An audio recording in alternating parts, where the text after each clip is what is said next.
Hi guys, this is Hector again with the second and last part of the text candy tutorial. So you remember from the prior video I showed you how to create your font. So if you remember, we created a font for the header and a second font for the counting down, and here's the text and here are the numbers. So now let me show you the functionality that you can achieve with text candy.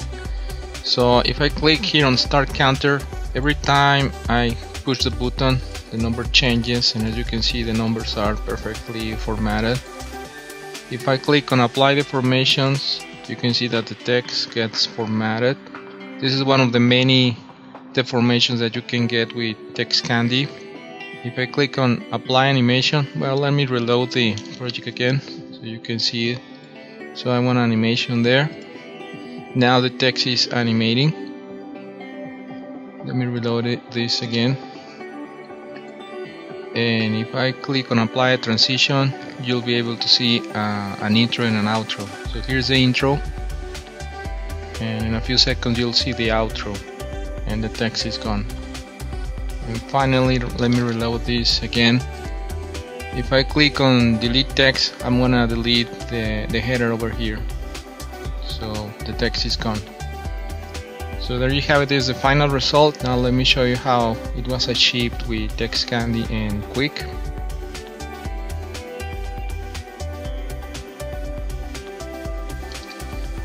So let's go to Photoshop. This is a Kwik project. So let me show you what I did. So the first thing I did was, well, let me show you from the bottom. Here's the background. Nothing extraordinary here. All I did with the background was apply a vector graphic on the background. Yeah, here it is right here. Then I created three images, three boxes. One for the countdown, another for the counter, and this one for the header. But the first thing I did with each of these three boxes was to make them vector graphics. So here we have the vectorization of countdown, counter, and header. And the second thing I did with each of these three boxes was to make them invisible. So I went here to this setting over here, and I make each of these three layers invisible. And why is that? Well, because I'm only putting these images as a placeholder, so I can get the position of the boxes and then position the header, the counter, and the countdown. So it's just a replacement there and just a placeholder. Then the next thing I did was I created a variable for the count number. So let me show it to you. So the count number is it's a number variable. Initially the number is 0, and this is the number that gets increased with every push of the button. And the other thing I did, I created other variables for countdown name, counter name, and the header name.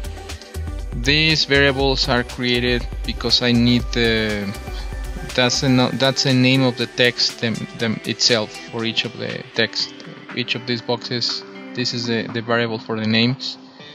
So, and then I apply I made an action so I can increase the number with every push of the button. So let me show it to you.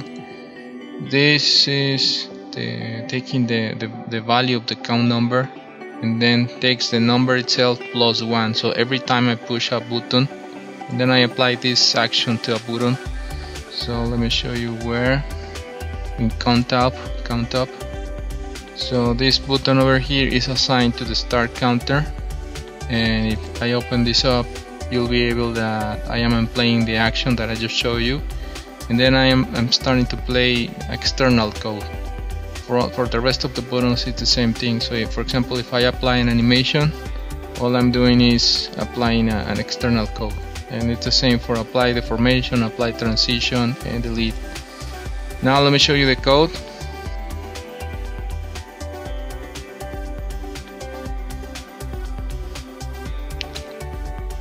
So I created a file that it's more of like it's a guide for you to implement text candy. So please read the instruction over here. The first thing you need to do when applying text candy is to add text candy helper as an external code. Well, the first thing is add particle candy text, not particle library. This is text candy library as an external library. So let me go to Photoshop. So if I go here and then click on add external library, you'll be able to see that I have the library that I purchased from text candy. So that's the number one thing. And the second thing is to add this file that you're seeing right here, which is a file that I created for you. The name of this file is text candy helper, added as an external code. So this external code should be here, right? This is not text candy library, this is the file that I created for you. So if I open this up, I created this external code after the layers. So now let's review the external code that I created for you. So once you have the file added as an external code, then you can start making changes using this guide.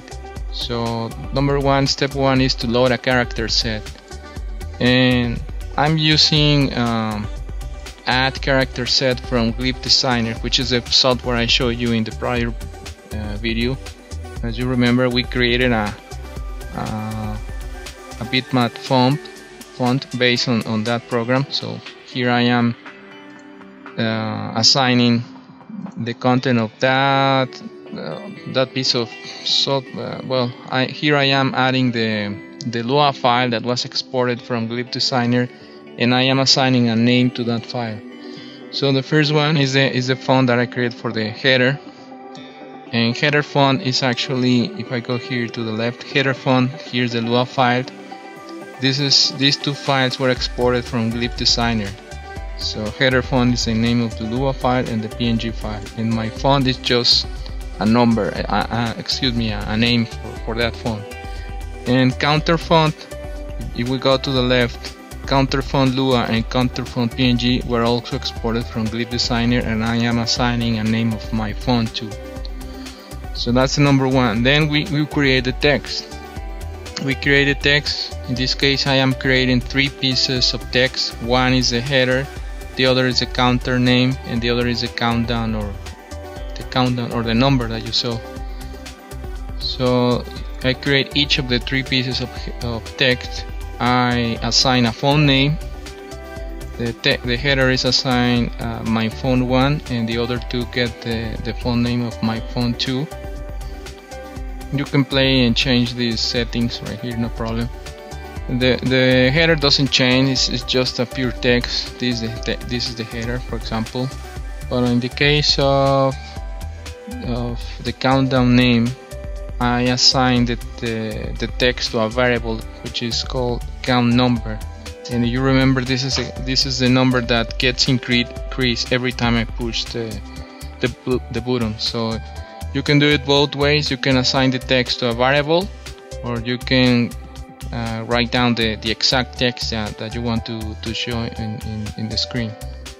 The other thing that I did here under wrap with, I got the name of each of the boxes that I made invisible. For example, this is the header, layer.header, layer.counter, and layer.countdown. These are the boxes that are not visible, and I am getting the width of each of these boxes, and I am applying the width of those boxes to the text. This is just to make sure that the text gets the right size according to the boxes that I drew on the Kwik project.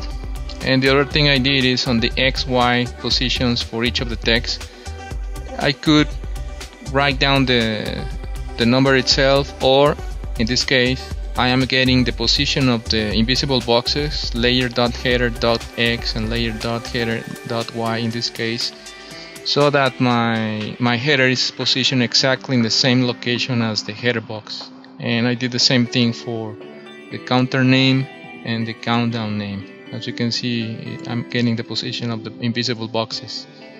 And after that, that's it. After you create the text, is really easy. All you have to do is apply either a deformation or change the content if you want, as I am doing it with the counter, that every time I push a button the text changes. Or I could apply an animation or a transition. So here I am placing a few examples, and for every one of these actions I created a file in the project, so you can see the real implementation of these examples. So for example, if we go to the count up, I'm taking the name of the text, countdown name, and this is the method that changes or updates the content of the text. In this case, what it's doing is it's getting the content from the variable count number. So every time I hit the button, it triggers this function over here. And then on apply deformation, it's just 8 lines of code. Basically, the method is called apply deformation, apply deform, and then you just play or change the content of the table, and then you have that deformation. The same thing for animation. The method is called apply animation. Apply transition, it's the same. Apply in out transition, that's the name of the method, and then a table over here. And delete text is really easy, just the name of the text. Apply the method to delete it, and then you make the variable equal to nil.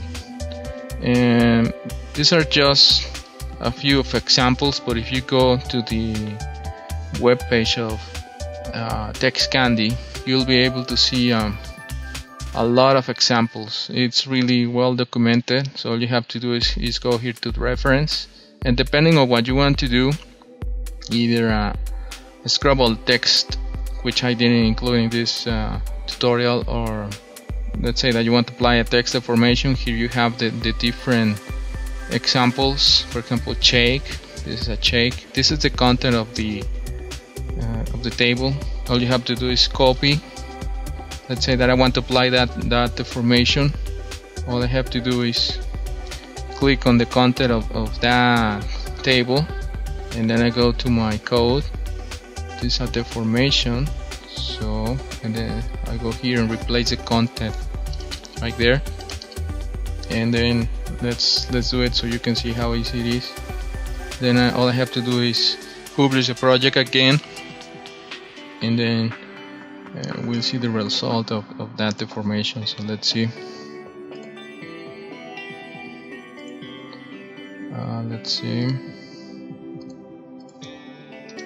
So let's see how the deformation looks. So apply deformation. That is the deformation I wanted, and it's the same thing for transitions or animation or anything like anything you want to apply.